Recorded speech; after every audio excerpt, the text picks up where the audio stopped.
머리에 또 이마에 주름살이 하나둘 느는 거, 그걸 좋아하는 사람은 없을 겁니다.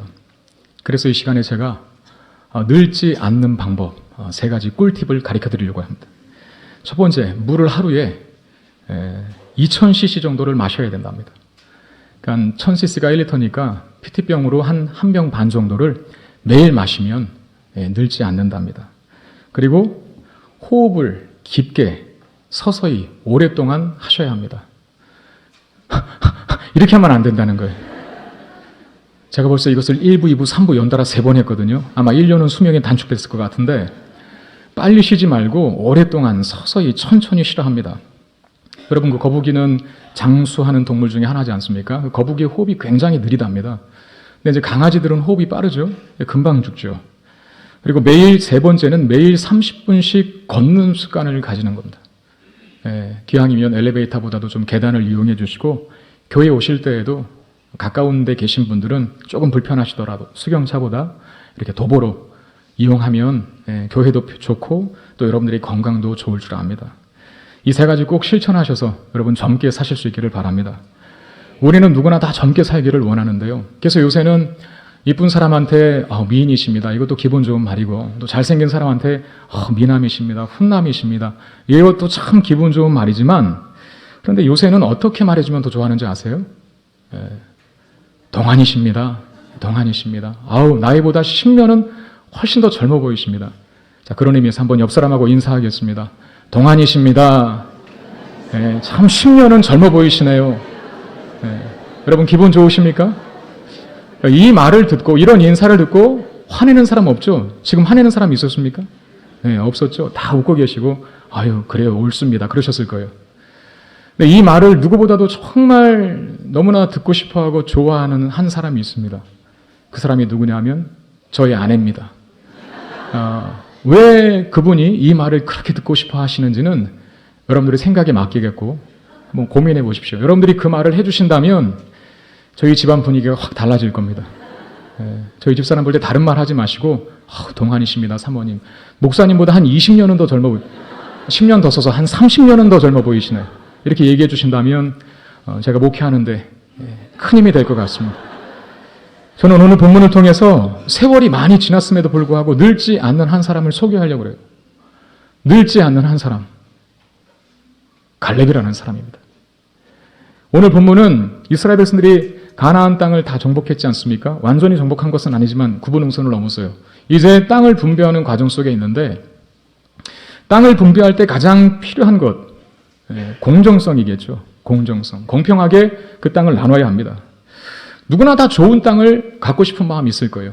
기왕이면 비옥한 땅, 또 기왕이면 넓은 땅, 또 기왕이면 안전한 땅, 이런 땅을 원할 텐데 그래서 로비를 할 수도 있고 무슨 뒷거래가 이루어질 수도 있고 그게 또 들통이 나면 갈등과 다툼이 지파 간에 생기게 되지 않겠습니까?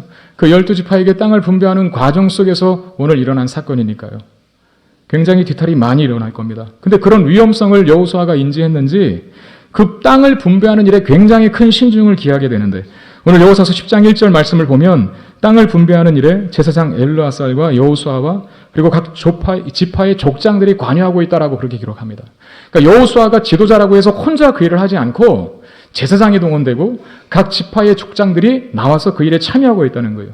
그리고 분배 방식 또한 무슨 토론을 하고 논쟁을 하고 이해관계를 거쳐서 무슨 합의를 보고 그렇게 한 것이 아니라 제비뽑기 방식을 해요.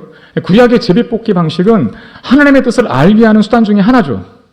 물론 지금도 제비뽑기가 유효하냐 그런 건 아니지만 구약시대 때에는 제비뽑기가 하나님의 큰 뜻을 알게 하는 하나의 수단이 되었단 말입니다. 그러니까 최대한 공정하고 객관적이게 하나님이 이 땅을 주셨다라고 할 만한 그런 판단이 들도록 하기 위해서 땅 분배 방법도 제비뽑기로 하는 겁니다. 근데 그러던 찰나에 공정성을 잘 기울여 땅을 분배할 그런 찰나에 유다지파가 딱 여호수아 앞에 나오는 겁니다. 그리고 유다지파 중에도 갈렙이라고 하는 사람이 딱 나와서 여호수아에게 그런 말씀을 해요. 그런 말을 합니다. 자, 45년 전에 하나님께서 모세를 통해서 우리 지파, 나에게 준 땅이 있으니까 그 땅 달라. 이렇게 요구합니다. 이 언뜻 보면은 갈렙의 행동이 굉장히 질서를 흐리는 듯한, 아니 지가 뭔데 제비뽑기도 안 하고 땅을 막 달래, 이런 오해의 소지가 있지 않겠습니까? 45년 전 갈렙이 무슨 근거로 자신에게 이미 준 땅이 있으니까 하나님이 모세의 입을 통해서 그 땅을 달라 이렇게 말하는 걸까요? 그러니까 우리는 과거로 좀 거슬러 봐야 합니다. 45년 전에 무슨 일이 있었는지 보아야 한다는 것이죠. 이스라엘 백성들이 애굽을 나와서 얼마 안 된 기간 동안에 했던 일이 뭐냐면 가나안 초입에 해당되는 가데스 바네아이라고 하는 땅에서 그 가나안 땅을 정탐하는 일을 합니다. 그게 1차 정탐이었거든요. 그것 때문에 광야 40년 생활을 하게 되는데 그 1차 정탐 때 12지파에서 12명의 정탐꾼들이 착출이 되죠. 그중에 에브라임 지파의 여호수아도 있었고 또 유다 지파의 갈렙도 껴 있었습니다. 40일 동안 가나안 땅을 정탐하고 돌아왔어요. 이게 보고를 하는데 12명의 10명에 해당되는 사람들이 이스라엘 사람이 정탐꾼들이 굉장히 부정적인 보고를 합니다. 다 아실 거예요. 네, 못 들어간다. 못 들어간다. 반대하고 나서는 겁니다. 그게 민수기 13장 32절 33절 말씀에 있는데 이스라엘 자손 앞에서 그 정탐한 땅을 악평하여 이르되 우리가 두루다니며 정탐한 땅은 그 거주민을 삼키는 땅이요 거기서 본 모든 백성은 신장이 장대한 자들이며 거기서 네피림 후손인 아낙 자손의 거인들을 보았나니 우리는 스스로 보기에도 메뚜기 같으니 그들이 보기에도 그와 같았을 것이라. 거기는 거인들이 많이 산다. 그들과 우리를 비교해 보니까 우리는 메뚜기다. 못 들어간다. 그냥 돌아가자. 이렇게 10명이 이런 이야기를 하고 근데 여호수아와 갈렙, 그 중에 두 사람이었던 여호수아와 갈렙은 조금 다르게, 아니 전혀 다르게 그렇게 보고를 합니다. 민수기 14장 8절 9절입니다. 여호와께서 우리를 기뻐하시면 우리를 그 땅으로 인도하여 들이시고 그 땅을 우리에게 주시리라. 이는 과연 젖과 꿀이 흐르는 땅이니라. 다만 여호와를 거역하지는 말라. 또 그 땅 백성을 두려워하지 말라. 그들은 우리의 먹이라. 이전 성경에는 밥이라 그랬어요. 밥. 그들은 우리의 밥이라. 그들의 보호자는 그들에게서 떠나고 여호와는 우리와 함께 하시느니라. 그들을 두려워하지 말라. 이게 이제 여호수아와 갈렙이 보고예요. 여러분 근데 만약에 정말 우리가 객관적인 기준으로 봤을 때 현실적인 판단은 누가 더 잘했냐 하면 10명이 더 잘했어요. 다른 거 다 빼고. 정말 그 10명의 정탐꾼들의 보고가 맞아요. 틀린 말 하지도 않았어요. 하나도. 그들은 사실을 정확히 직시했고 현실을 똑바로 두 눈 뜨고 잘 봐서 판단했습니다. 야, 그 땅 거민들은 거인이다. 예? 그들은 강력한 무기를 가지고 있다. 그들은 굉장히 전투를 잘하는 민족이다. 우리가 상대할 사람들이 아니다. 우리는 그들이 볼 때 메뚜기 같은 존재다. 그들의 눈이 정확한 거거든요. 그게 사실이에요. 가나안 거민들은 거인이고 그에 비해 자신들은 메뚜기 같은 존재가 맞습니다. 그들은 굉장히 옳은 판단을 내렸습니다. 현실주의자요? 합리주의자요? 그런데 여호수아와 갈렙은 반대로 얘기해요. 그들을 두려워하지 말라 그렇게 말하고 또 오히려 저들이 우리의 밥이다. 먹이다. 이렇게 말합니다. 10명은 굉장히 현실주의자들, 합리적이고 객관적인 판단을 내렸던 사람들이고 이 여호수아와 갈렙은 전혀 반대 얘기를 하는데 그럼 우리 언뜻 생각하기에 이 사람들은 굉장히 무모한 낙천주의자처럼 보여요. 여러분 긍정 이거 굉장히 중요하지만 밑도 끝도 없는 긍정은 오히려 우리의 믿음에 해가 됩니다. 아무 근거 없는 신앙적 하나님이 아닌 긍정은 세상 사람들도 가질 수 있는 거거든요.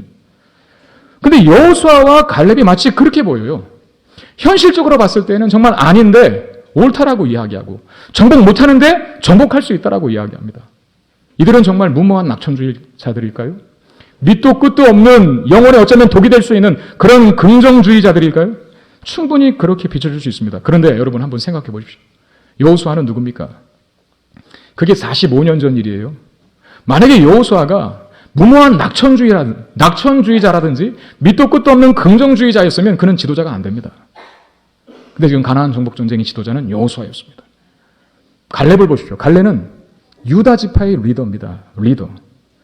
여러분 유다 지파는 이스라엘을 대표하는 지파입니다. 가장 크고 가장 많고 가장 강력한 지파예요. 그 가장 강력한 지파의 리더는 아무나 하지 않습니다.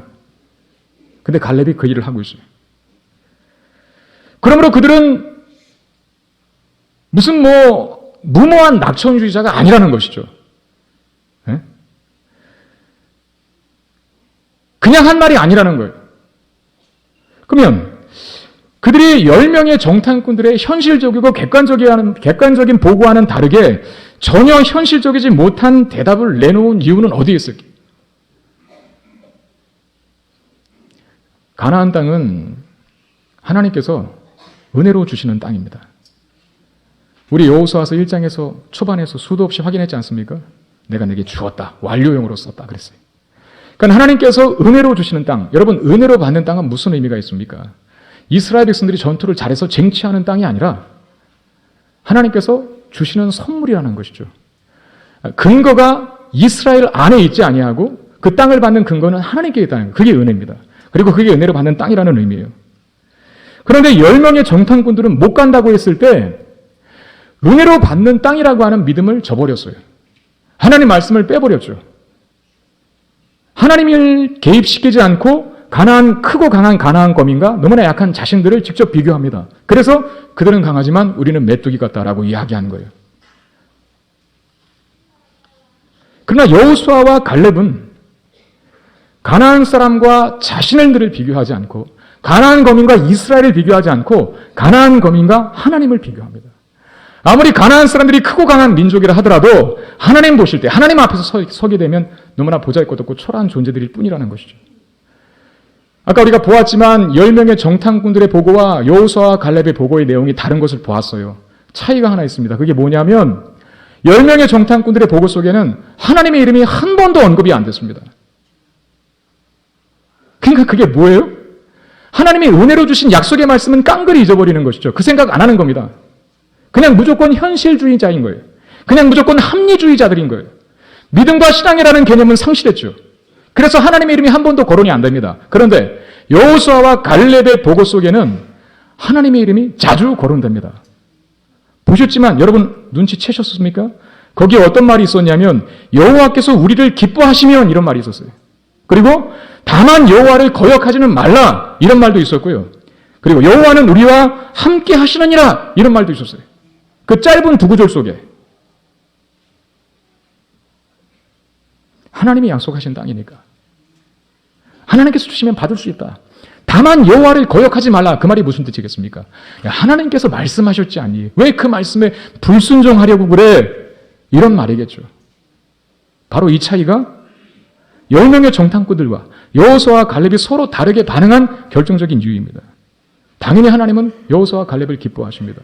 그리고 갈렙에게 하나님께서 이런 약속을 주셨어요. 하나님께서 주신 약속입니다. 민수기 14장 24절 말씀 보시면 그러나 내 종 갈렙은 그 마음이 그들과 달라서 나를 온전히 따랐은즉 그가 갔던 땅으로 내가 그를 인도하여 드리리니 그의 자손이 그 땅을 차지하리라 그랬어요. 하나님께서 갈렙에게 하시는 말씀. 아니 모세에게 했던 말이고 모세가 갈렙에게 전달을 하죠. 그가 갔던 땅 내가 그를 인도하여 드리고 그 후손들에게 그 땅을 주겠다. 그 땅이 어떤 땅입니까? 오늘 본문에 어떤 지명으로 언급되고 있죠? 옛날 이름은 기럇 아르바 그리고 현대 이름은 헤브론입니다. 그 땅을 주겠다 한 거예요. 이게 45년 전에 일어난 일입니다. 그리고 45년 후에 갈렙이 여호수아 앞에 나타나 45년 전 모세의 입을 통해서 나에게 주시겠다고 약속한 그 땅을 나에게 달라라고 요구하는 겁니다. 특이한 건 갈렙이 정탐꾼으로 있었던 45년 전과 여호수아에게 땅을 요구하는 이 본문의 시점, 지금의 상황이 아주 유사하다는 겁니다. 45년 전에도 가나안 거민은 강했어요. 그러나 그에 비해 이스라엘 백성들은 약했죠. 정말 메뚜기 같은 게 맞아요. 하나님 없이 덤볐다가는 다 패합니다. 객관적인 전력이 그렇기 때문에. 근데 45년이 지난 상황에서도 동일해요. 왜 동일하냐고 지금 말씀드리냐면 갈렙은 45년이 지난 그 시기만큼 나이를 먹어 늙었습니다. 그리고 그가 정복해야 할 땅은 여전히 아낙 자손들이 살고 있고 크고 견고하며 높은 고주에 있는 요새입니다. 그래서 45년 전과 45년 이후의 이 시점에서의 상황이 동일한 것이에요. 여러분 갈렙은 누구의 동기입니까? 여호수아와 동기죠. 나이가 같다는 의미는 아닙니다. 출애굽 1세대 중에 유일하게 가나안 땅을 밟은 두 사람 여호수아와 갈렙입니다.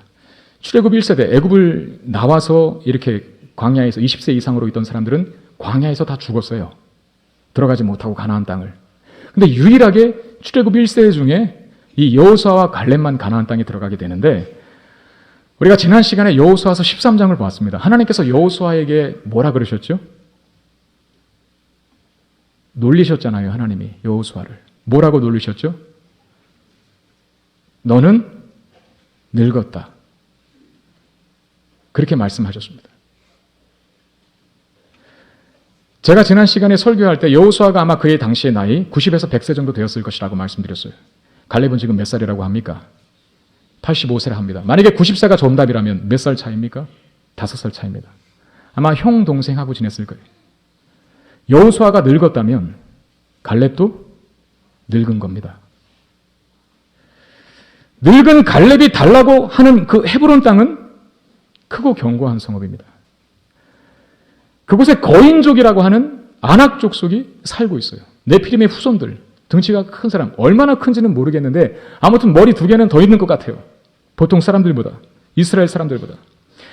여호수아서 15장, 나중에 뒷장이지만 15장 14절에 보면 이런 말씀이 있어요. 갈렙이 거기서 아낙의 소생 그 세 아들 세세와 아이만과 달메를 쫓아내었고라고 기록되어 있거든요. 이게 이제 이후의 일이에요. 그런데 민수기 13장에 보면 세세, 아이만, 달메 이 사람들은 아낙 자손을 대표하는 우두머리들입니다. 10명의 정탐꾼들이 정탐하러 갔다가 본 사람들이 이들이에요. 그래서 기겁을 하고 돌아와서 야 우리 못 간다. 저들은 거인이다. 저들에 비하면 우리는 메뚜기 같다. 그런데 지금 갈렙 때에 와서 15장 이후에 보면 이들이 쫓겨납니다. 그러니까 여전히 헤브론 성에는 이 거인들이 진을 치고 있고 살고 있었다는 거예요. 더욱이 헤브론은 해발 1000m에 육박하는 높은 고지에 위치해 있습니다. 아무튼 싸울 때 높은 데 있으면 그게 무조건 유리한 거예요. 낮은 데 있고 높은 데 있고 이 차이가 승패를 가르는 아주 중요한 분기점이 됩니다. 높은 데 있으면 무조건 요새가 되는 거예요. 이스라엘이 나중에 차지한 그 땅 중에 가장 높은 데가 이 바로 헤브론 땅이었습니다. 쉽게 공략할 수 없는 그런 땅이었다는 거예요. 갈렙은 늙었습니다. 정복하겠다고 하는 땅에는 거인들이 삽니다. 그리고 그 땅은 요새입니다. 그러니까 늙은 갈렙이 달라고 하는 땅이 이렇게 어려운 땅이라는 거예요. 무슨 잊고 있다가 갑자기 무슨 마치 이 로또 복권 당첨된 거 생각이 나서 아 맞아 이 번호가 내 번호였어 이거 나 줘 이렇게 하는 게 아니라 원래 어려운 땅이고 정복하기 힘든 땅이고 누구도 가기 싫어하는 그 땅이었어요. 만약에 이 땅이 쉬운 땅이었다면 아마 다른 지파들이 노발대발했을 겁니다. 아니 왜 뭐 그런 게 어딨냐고 제비 뽑아야지 그런 게 어디 45년 전에 있었던 일을 왜 지금 이야기하냐고 하면서 막 그냥 난장판이 되었을 텐데 갈렙이 요구에 누구도 이의를 제기하지 않아요. 이게 무슨 뜻입니까? 자진해서 불리한 곳에 가깝다고 하는데 자진해서 어려운 땅 달라고 하는데 말릴 필요 뭐가 있겠느냐 그런 의도 아니겠습니까? 그러니까 갈렙이 달라고 하는 땅은 쉬운 땅이 아니라는 거예요. 그런데 갈렙의 신앙적인 기질이 여기서도 발휘됩니다. 그런 이 시점에서도 하나님을 배제하지 않아요. 오늘 본문 14장 12절 하반절 말씀에 뭐라고 이러고 있습니까? 여호와께서 나와 함께 하시면 내가 그들을 쫓아내리다. 여러분 45년 전에 했던 신앙 고백이 동일하게 45년 후에도 고백되고 있는 모습을 보게 됩니다. 우리 교회가 창립 19주년을 맞았어요. 뭘 원하십니까? 무엇을 위해 기도해야 합니까? 여러분들이 그냥 오늘 맛있는 음식 먹고 돌아가는 것으로 끝이 아니라 우리 교회를 위해서 기도할 때 19년이 아니라 190년이 지나도 주님 오시는 그날까지 동일한 믿음과 신앙을 갖고 있는 교회 되기를 원합니다. 그렇게 기도해야 될 줄 믿습니다. 저에게도 마찬가지고요. 초심을 잃지 않는 목회자, 한결같은 목회자, 그 믿음과 신앙이 하나님 보실 때 아름다운 그 변치 않는 믿음을 갖는 목회자, 그리고 그런 교회가, 그런 성도가 많은 교회, 우리 성민교회이기를 바랍니다. 결국 갈렙이 그 땅을 차지해요. 오늘 14장 14절에 보면 이렇게 말씀합니다. 헤브론이 그니스 사람 여분네 아들 갈렙의 기업이 되어 오늘까지 이르렀으니 이는 그가 이스라엘의 하나님 여호와께 충성하였음이니라. 한결같은 믿음, 변하지 않는 믿음이 크고 견고한 성읍인 그 헤브론 땅을 얻게 하는 능력이 되었다는 것을 보게 됩니다. 여러분 정말 우리가 한결같은 믿음을 갖는 거 쉽지 않습니다. 앞으로 믿음 생활하기가 더 어려워졌지 쉬워지지는 않을 거예요. 그냥 우리가 이 땅을 살아간다라고 하는 이유 때문에 믿음 생활 자체가 힘들어질 시대가 도래할 겁니다. 계속 법으로 제재할 거고 성경의 절대적인 기준을 무시할 거고 성경이 여전히 이렇게 말하는데 성경이 말한다고 해서 말했다면 자칫 잘못하다간 법을 위반할 수도 있는 그런 법들이 생겨질지도 모르겠어요.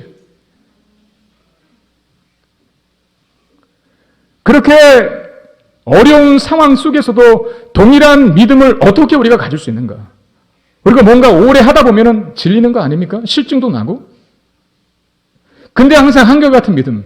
아니, 그 전에 가졌던 믿음보다 더 좋은 믿음을 갖게 되는 거. 그 비결은 어디에 있을까요? 여러분, 믿음이라고 하는 것은 그냥 가만히 있다가 어떤 사건과 상황에서 갑자기 불쑥 확 튀어나오는 게 아닙니다. 하늘에서 뚝 떨어지는 것이 아닙니다.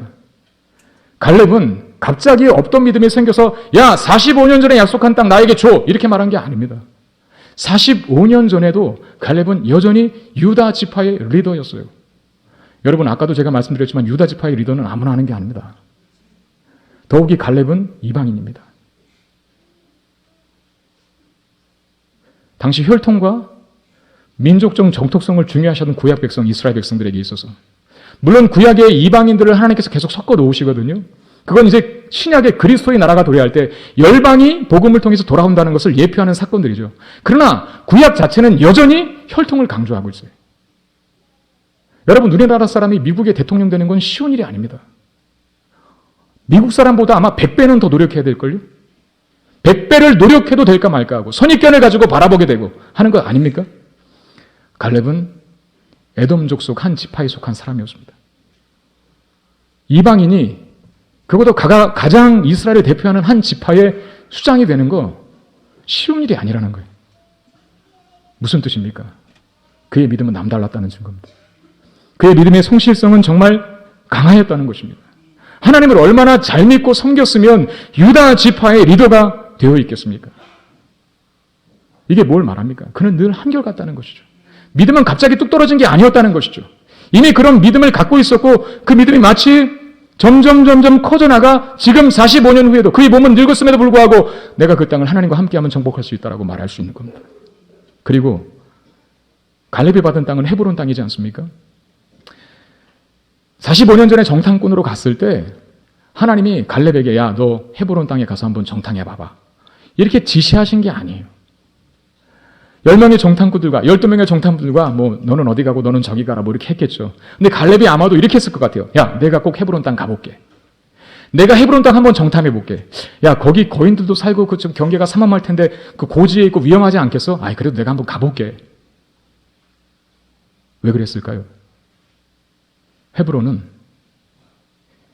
믿음의 조상들의 신앙의 얼이 담겨있는 지역이었기 때문입니다.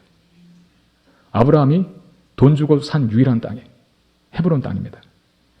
자기 소유로 만든 땅이 헤브론 땅입니다. 그리고 그 땅에 막벨라 굴이 있었어요. 그 막벨라 굴에 누구를 묻습니까? 아브라함이 그 안에 사례를 묻습니다.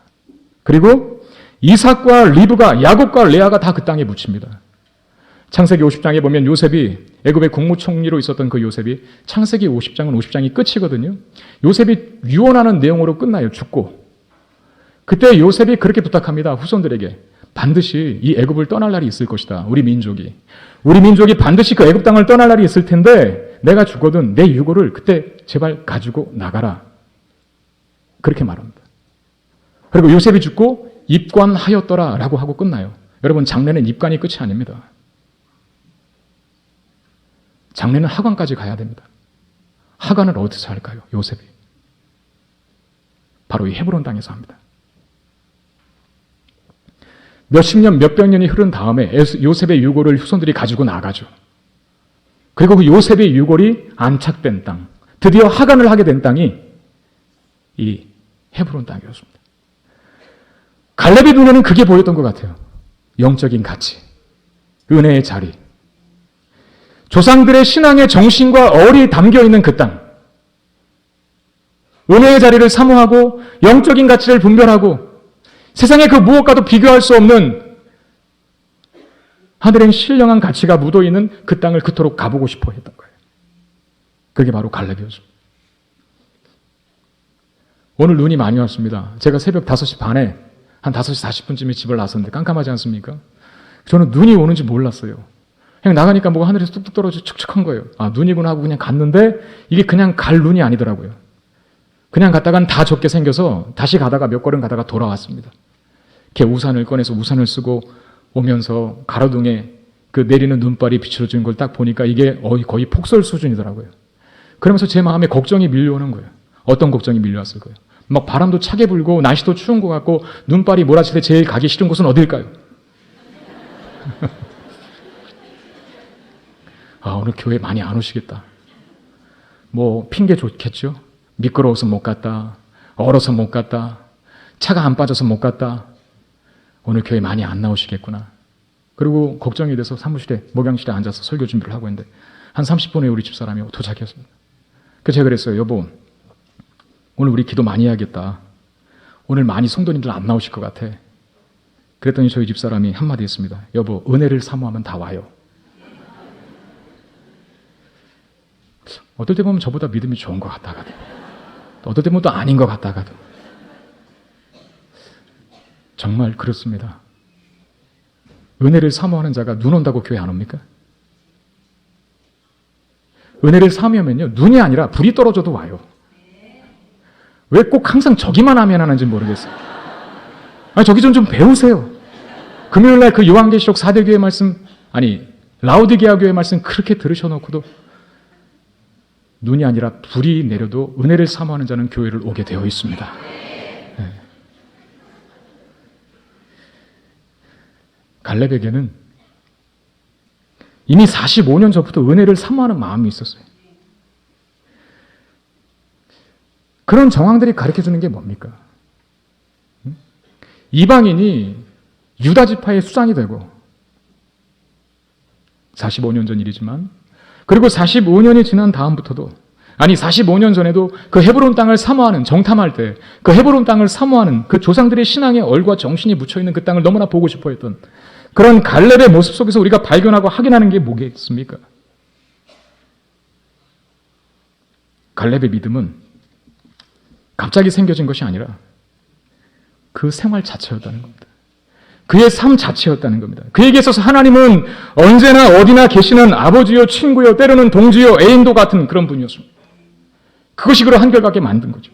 어떤 특별한 집회에서만 받는 은혜, 기도원에만 가야만 생기는 확신, 어떤 특별한 목사님의 말씀을 들어야만 생기는 신뢰가 아니라 그의 모든 일거수일투 속에서 매일의 삶 속에서 위대하신 하나님을 느끼고 누리고 교제하고, 그것이 쌓여 그로 지금 45년이 지난 다음에도 여전히 변하지 않는 동일한 아주 순수하고 순결한 신앙을 소유하도록 만들었던 겁니다. 우리 매일의 경건 생활이 왜 중요한지에 대한 이유가 여기 있습니다. 항상 말씀을 가까이 하고, 항상 기도의 자리를 떠나지 않고, 매일 매 순간 어디에 있든지 무엇을 하든지 주님과 동행하는 삶으로 하나님 면전에서 살아간다라고 하는 그 인식 속에서 주님과 교통하고 교제하는 이유가, 중요한 이유가 거기 있어요. 여러분, 믿음의 불씨라고 하는 것은요, 그야말로 믿음의 불씨입니다. 기름을 많이 제공해주면 활활 타오르게 돼 있어요. 그러나 기름을 중단하고 연료를 제공해주지 않으면 꺼져버리게 돼 있습니다. 그 연료와 기름을 어디서 공급하는 것입니까? 예배의 자리에서, 말씀의 자리에서, 기도의 자리에서, 그리고 교회 공동체와 교제하고 나누며 예비하는 그 자리에서 얻게 되는 것 아닙니까? 세상 친구들 만나는 것도 중요합니다. 만나셔야 돼요. 가서 복음도 전해야 되고 그리스도인들이 어떻게 사는지를 보여주셔야 됩니다. 그러나 세상 친구들 만나는 것보다도 교회 지체들과 만나서 믿음을 나누고 말씀을 나누고 그 믿음의 관점으로 삶을 나누는 그 영적 회복과 충전이 있어야 믿음의 불씨가 계속 타오르게 되는 것이죠. 세상에 6일 동안 있으면 어쩔 수 없이 우리 내면은 세상의 기운과 바람이 많이 차 있게 되어 있습니다. 그걸 교회 안에서 지체들과 교제하고 나누면서 하나하나 빼어내고 다시 환기를 시켜야죠. 이런 경건의 생활이 반복되어야만 우리는 몇 년이 지나고 몇십 년이, 몇백 년이 지나도 변하지 않는 믿음과 신앙을 소유할 수 있게 되는 겁니다. 바라옵교회는 우리 19주년이 되는 우리 송문교회 모든 성도들, 사실 교회는 우리 각자 아닙니까? 정말 바라옵교회는 19살이 우리가 됐는데요. 19살이 아니라 오늘 갈렙의 나이처럼 85세가 되고 90세가 되고 100세가 돼도 지금보다 더 좋은, 지금처럼 아주 뜨겁고 간절한 그 믿음과 신앙의 고백이 유지될 수 있기를, 한결같을 수 있기를 주님의 이름으로 축원드립니다. 여러분, 한결같은 신앙이 왜 중요한지 아세요? 그런 한결같은 믿음이 있어야 그 믿음이 얻게 하는 승리를 경험할 수 있기 때문에 그래요. 그 믿음이 없으면 위대한 승리를 경험하지 못합니다. 갈렙에게 여전히 45년이 지난 다음에도 동일한 믿음이, 한결같은 믿음이 있었기 때문에 기회가 오자 그는 헤브론이라고 하는 영적 성지를 얻게 되는 위대한 승리를 경험하게 되잖아요. 갈렙은 자신의 나이를 85세라고 밝힙니다. 그럼에도 11절에 보면 자신의 힘이 40년 전이나 지금이나 같다고 말해요. 여러분, 40살 때와 85세 때와 어떻게 같을 수가 있겠습니까? 같을 수가 없는 거거든요. 정말 갈렙의 육신은 늙지 않은 겁니까? 그렇지 않습니다. 인간의 실체는 늙어요. 인간의 육신은 늙게 되어 있습니다. 여러분, 우리 어렸을 때, 제가 어렸을 때 운동회를 하면 동네 잔치였습니다. 지금은 그렇게 안 하는 것 같은데요. 하루 종일 그냥 마을 어르신들, 부모님들이 다 와요. 그 학교에 와서 뭐 3, 3, 5에 모여서 맛있는 것도 드시기도 하시고, 또 어떤 분들은 한 잔 결치기도 하시고 막 그러십니다. 아이들이 이제 학생들이 운동회를 해서 뭐 계주도 하고 달리기도 하고 100m 달리기도 하고 하지 않습니까? 그러면 항상 마지막에 메인 이벤트처럼 어르신들이 달리는 것도 해드렸어요. 그러면 그 부모님들이 달리기 시합을 하는데 왜 이렇게 넘어지고 왜 이렇게 쓰러지고 왜 이렇게 자빠지는, 저는 그게 이해가 안 됐습니다. 여러분, 제가 말씀드렸는지 모르겠지만 저는 초등학교 때 육상부였거든요. 믿으시기를 바랍니다. 저 달리기 잘했어요. 제가 달리기를 해서 1등을 놓친 적이 없었고요. 그리고 공부는 아닌데 달리기를 해서 1등을 놓친 적이 없었고 한 번도 넘어진 적이 없었습니다. 저는 넘어지는 사람이 이해가 안 갔어요. 특히 어른들이 넘어지면 막 지축이 흔들리지 않습니까? 넘어지면 그냥 넘어지는 게 아니라 막 여기 깨지고 저기 깨지고 코가 부러지고 팔이 부러져 갖고 앰뷸런스가 출동해야 해결되는 그런 일들이 다반사로 벌어졌는데 저는 이해가 안 갔습니다. 근데 지금 와서 생각해보니까 이제 답이 나왔어요. 왜 그러냐? 마음은 원이로되 육신이 약한 거죠. 그러니까 마음은 지금 자기가 젊었을 때 생각하고 지금 저기쯤 달려갔어야 되는데 몸이 안 따라주니까 지금 여기 있으니까 정신은 저기가 있고 몸은 여기 있으니까 몸이 말을 안 들어 스텝이 꼬여서 넘어지게 되는 거예요. 믿습니까? 네, 그래야 되는 거예요. 믿어주셔야 돼요. 제가 많이 연구한 결과입니다. 네. 그러니까 스텝이 꼬이니까 넘어지는 거예요. 이렇게 자주 몸이 안 따라주는 거예요. 옛날 젊었을 때의 생각으로 달리다 보니까 몸은 늙었거든요. 마음은 여전히 젊은데 몸은 늙은 거예요. 가는 세월 그 누구가 막을 수가 있겠습니까? 이게 성경에 나오는 말은 아닌 것 같은데. 육신은 늙습니다. 40살 때와 85살 때가 같을 수가 없어요. 그럼 갈렙은 지금 뭘 말하는 걸까요? 내가 그때나 지금이나 같다 이렇게 말하는 건 갈렙의 육신이 늙지 않았다는 말이 아니라 갈렙이 믿고 있는 하나님이 여전히 동일하다는 뜻입니다. 여러분, 믿음은요 나이와 상관없이 역사해요. 40대에 가진 믿음으로 큰일을 했다면 85세 때 가진 믿음으로 여전히 큰일을 할 수 있어요. 왜? 그 믿음을 통해서 일하시는 분은 누구시니까? 하나님이시니까. 갈렙이 그걸 알았다는 것이죠. 그래서 오늘 본문의 8절에 보면 나는 내 하나님 여호와께 충성하였다라고 하는 말이 있고 9절에도 보면 네가 네 하나님 여호와께 충성하였은즉 이게 45년 전이었어요. 그리고 14절에 여전히 45년이 지난 이후에도 그가 이스라엘의 하나님 여호와를 온전히 쫓았다라고 그렇게 말합니다. 하나님과 바싹 달라붙어 있는 갈렙을 보게 되죠. 여러분, 하나님만 함께 해주신다면 육체의 한계가 그리고 육체의 불편함이 결코 장애가 될 수 없다는 사실, 이걸 갈렙이 잘 보여주고 있는 것입니다. 이제 연말에 교육자들이 이런저런 사역들을 우리 성도님들한테 많이 제안도 하고 권유도 했을 거예요. 이것 좀 해주십시오. 저거 하면 어떻겠습니까?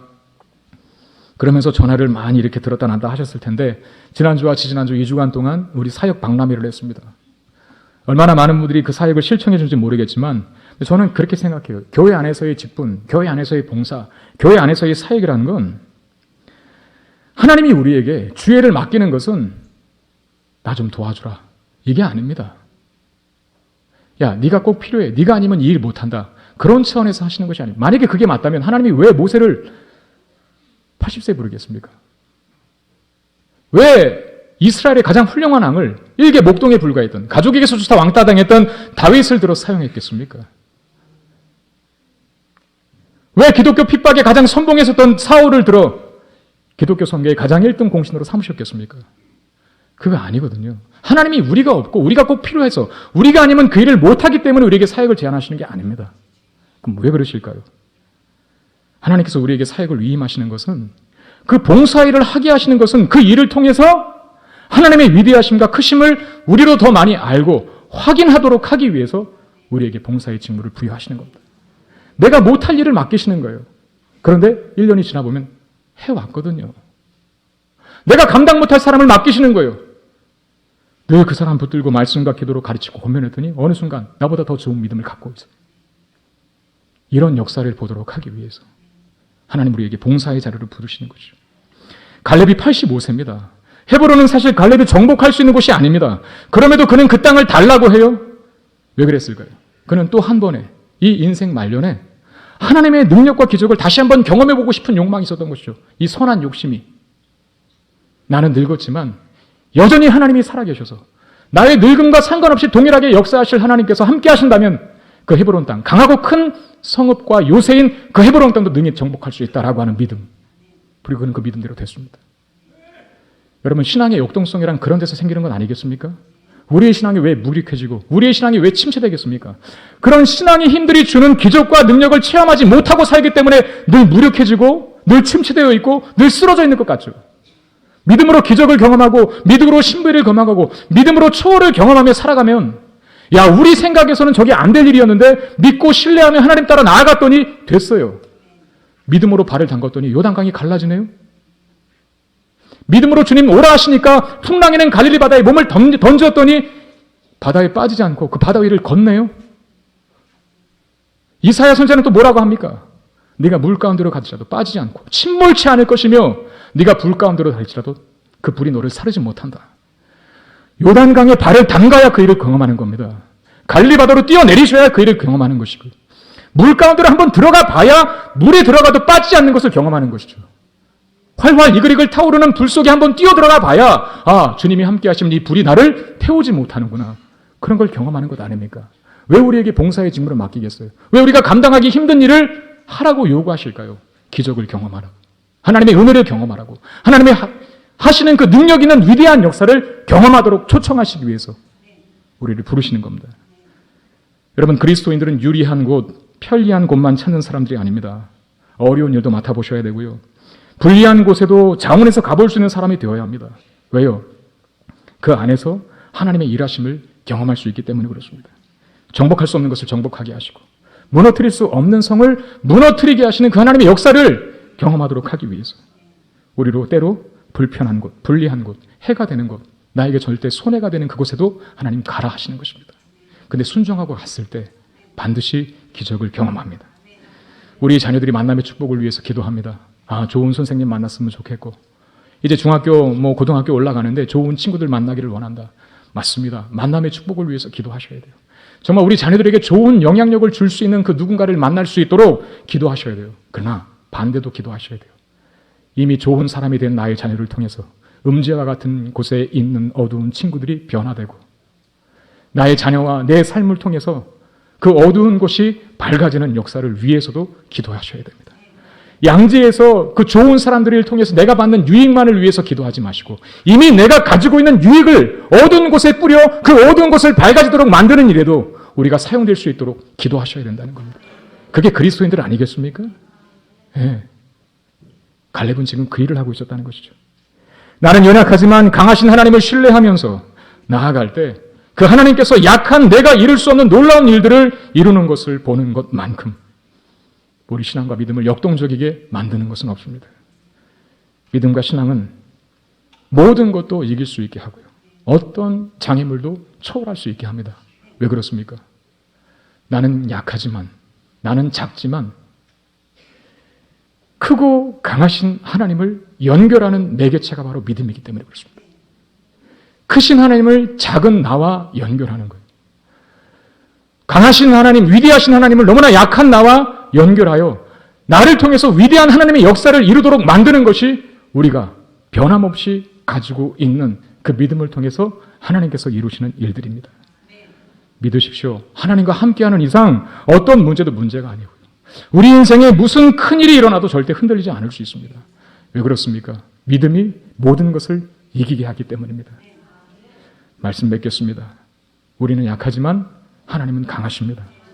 우리는 작지만 하나님은 크십니다. 믿음은 약한 우리를 강한 하나님과 연합시키는 것이고 작은 우리를 크신 하나님과 묶이게 하는 것입니다. 그럴 때 우리는 우리가 할 수 있는 일 이상의 일을 하게 되고요. 기적과 신비와 초월을 경험하게 될 것입니다. 그것이 우리의 신앙을 생명력 있게 역동적이게 만드는 요소, 자료들이 될 겁니다. 여러분들의 신앙, 우리들의 신앙을 높이 세우십시오. 그리고 하나님을 더욱 가까이 대하시길 바랍니다. 매일매일의 삶 속에서 하나님과 교제하십시오. 갈렙처럼 이 산지를 내게 주소서. 그 산지는 굉장히 어려운 땅입니다. 힘든 땅입니다. 아무도 가기 싫어하는 그 산지를 내게 주소서 라고 고백하며 우리의 인생도 갈렙처럼 승리로 장식되고 그 승리로 장식된 우리의 삶 속에 하나님의 크시고 높으신 위엄과 영광이 깃들게 되기를 주님의 이름으로 축원드립니다. 하나님 감사합니다. 귀한 말씀 주셔서 감사를 드립니다. 우리 사랑하는 성문에 속한 교우들에게 큰 믿음이 있게 하여 주시옵소서. 여전히 변하지 않는 동일한 믿음이 있게 하시고 반석 위에 세우신 굳건한 믿음이 있게 하셔서 하나님과 잇대어진 그 믿음이 있게 하셔서 우리가 할 수 없는 일, 그 이상의 일들을 해결하게 하시고 우리가 감당할 수 없는 짐까지도 다 짊어질 수 있는 능력이 있게 하시고 우리가 넘을 수 없는 장애물까지도 다 넘어서 하나님의 위대하심과 선하심을 찬양하는 우리 사랑하는 성문교회 성도들이 될 수 있도록 은혜 베풀어 주옵소서. 그래야 우리의 신앙이 살아있기를 원합니다. 생생하게 되기를 원합니다. 역동적일 수 있도록 역사하여 주시옵소서. 우리 주 예수 그리스도의 이름으로 간절히 축복하며 기도드리옵나이다. 아멘.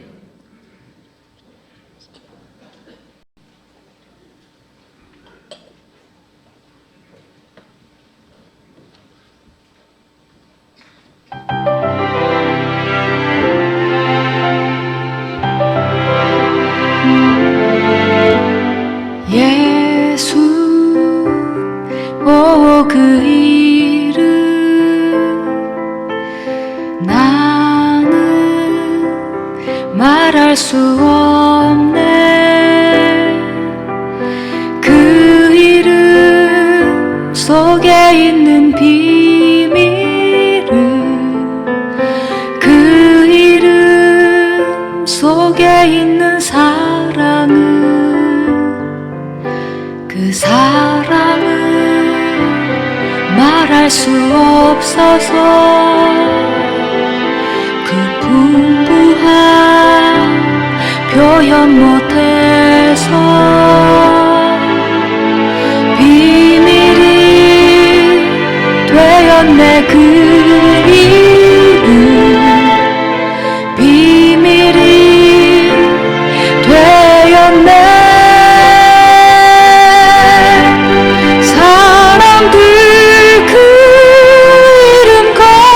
축자에 버린 돌처럼 버렸지만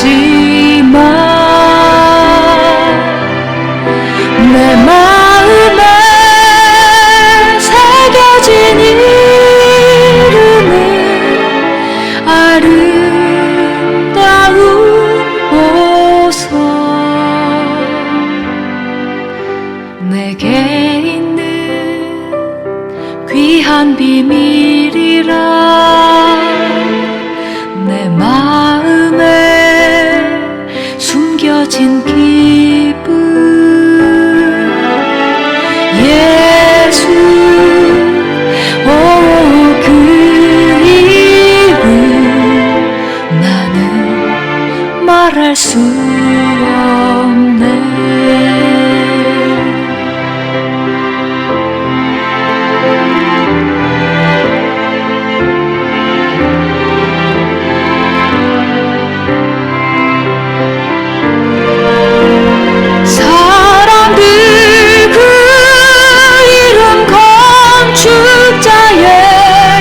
버린 돌처럼 버렸지만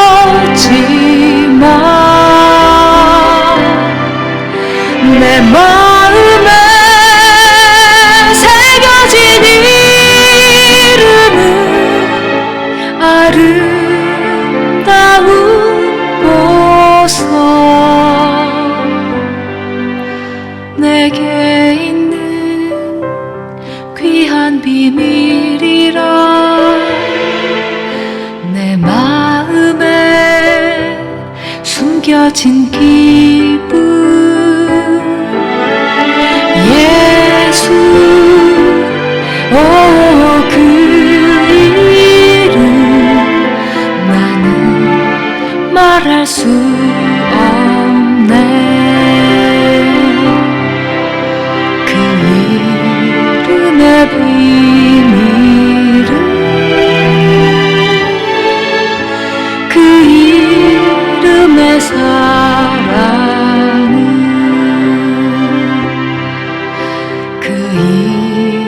이름의 비밀은 그 이름의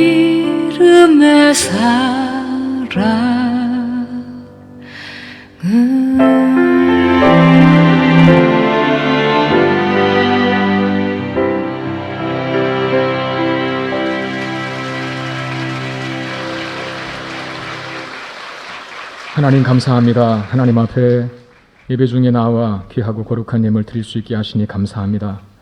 감사와 찬송의 제물을 가지고 날마다 주 앞에 나올 수 있는 우리 사랑하는 성문의 성도들이 되게 하여 주시고, 모든 은혜에 감사해서 감사의 마음을 담아 드린 예물 주님 받아주시고 주의 영광을 위해서 귀하게 사용되게 하여 주옵소서. 이 땅을 살아가는 동안에 우리 사랑하는 성도들의 모든 필요를 우리 하나님께서 채우시고, 저들의 삶의 간증은 오직 하나님이 나의 모든 것 되셨노라고 예수 그 이름만 고백하고 사랑하는 삶이 되게 해 주옵소서. 우리 주 예수 그리스도 이름으로 간절히 축복하며 기도드리옵나이다. 아멘. 이 시간에는 우리 교회가 아까도 제가 말씀드렸지만 우리 19살이 된 19전이 되는 해입니다. 매해마다 이렇게 해왔던 걸로 아는데요. 우리 장로님들 또 나오시고 우리 또 대표단지는 연락을 받으실 줄 압니다. 한번 나오셔서 우리 케이크 커팅을 한번 하겠는데요. 먼저 우리 한번 이렇게 다 선포했으면 좋겠습니다. 한번 앞에 보시고, 앞에 자막에 보시면 제가 어제 만든 문구가 하나 있습니다. 한번 틀어줘 보실래요? 예, 여러분 보이십니까? 예. 한번 우리 다 같이 한번 읽어보겠습니다. 하나님 앞에 기도하는 마음으로 우리 선포하며 고백하겠습니다. 시작. 우리 교회를 19년 동안이나 지키시고 인도해 오신 하나님께 감사를 드리고, 앞으로 주님 오실 때까지 성문교회에 맡기신 사명 감당하기를 원하며, 이후에도 여전히 주님의 은혜와 영광이 머무는 교회 되게 하옵소서. 아멘. 우리 커팅하겠습니다. 커팅하실 때 하나님 앞에 감사와 영광의 박수를 올리겠습니다. 제가 해야 되나요?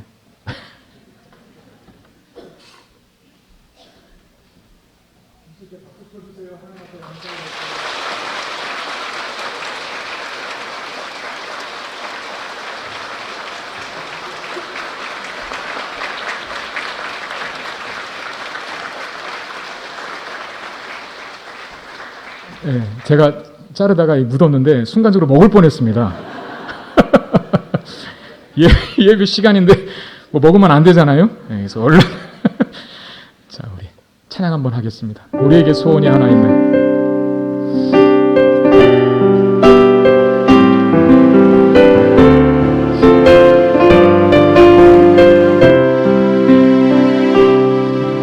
우리에겐 소원이 하나 있네. 주님 다시 오실 그날까지, 주님 다시 오실 그날까지 내 가슴에 새긴 주의 십자가 사랑, 나의 교회를 사랑케 하네.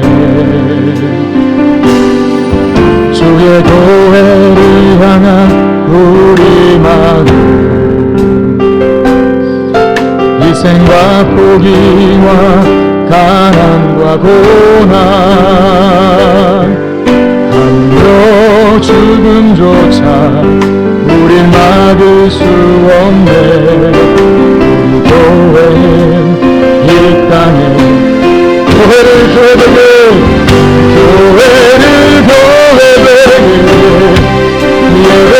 예배되게 우리 사용하소서. 진정한 은혜만 오늘 임하도록 우리 성령 안에 예배하리라. 성령 안에 예배하 자유의 마음으로